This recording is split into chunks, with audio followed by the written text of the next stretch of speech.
नमस्कार, कृषि जागरण देख रहे हैं आप। आपके साथ मैं हूं ज्योति सिंह। आइए नजर डालते हैं आज की कृषि से जुड़ी तमाम बड़ी खबरों पर।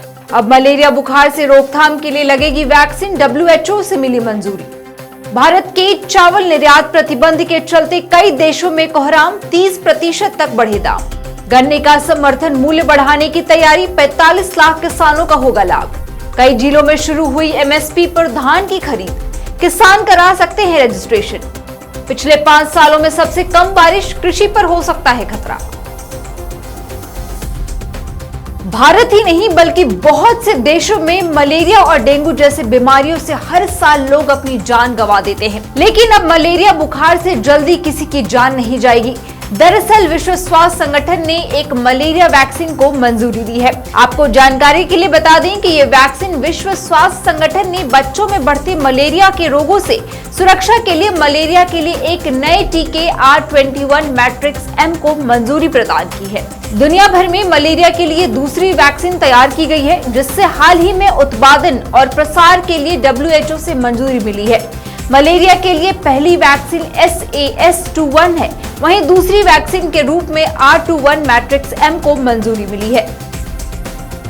भारत में चावल के बढ़ते दामों को लेकर सरकार ने चावल के निर्यात पर प्रतिबंध लगा दिया था, जिसके चलते दुनिया भर के कई देशों में इसका असर देखने को मिल रहा है।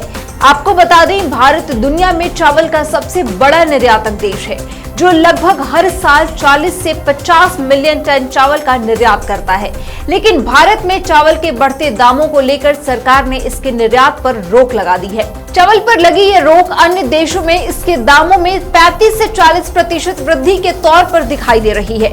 भारत ने देश में बढ़ते चावल के दामों को लेकर रोक लगा रखी है, जिसके चलते भारत में तो चावल के दामों में स्थिरता दिखाई दे रही है, लेकिन अन्य देशों में इसका असर बेखूबी देखा जा सकता है। गन्ना की खेती करने वाले किसानों के लिए खुशखबरी निकलकर सामने आ रही है। इस गन्ना पेराई सत्र से पहले राज्य सरकार गन्ने का मूल्य बढ़ा सकती है। इसके लिए सरकार ने मंजूरी भी दे दी है और इसके बाद गन्ने का मूल्य बढ़ाने की तैयारी की जा रही है।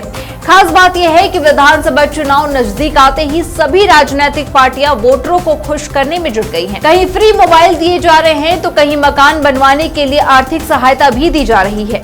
इसी कड़ी में अब किसानों को भी सरकार खुश करने में जुट गई है। सरकार किसी भी सूरत में किसानों को नाराज नहीं करना चाहती है और इसलिए सीएम ने गन्ना किसानों को लाभ पहुंचाने के लिए गन्ने के मूल्य में वृद्धि की मांग पर अपनी स्वीकृति दे दी है।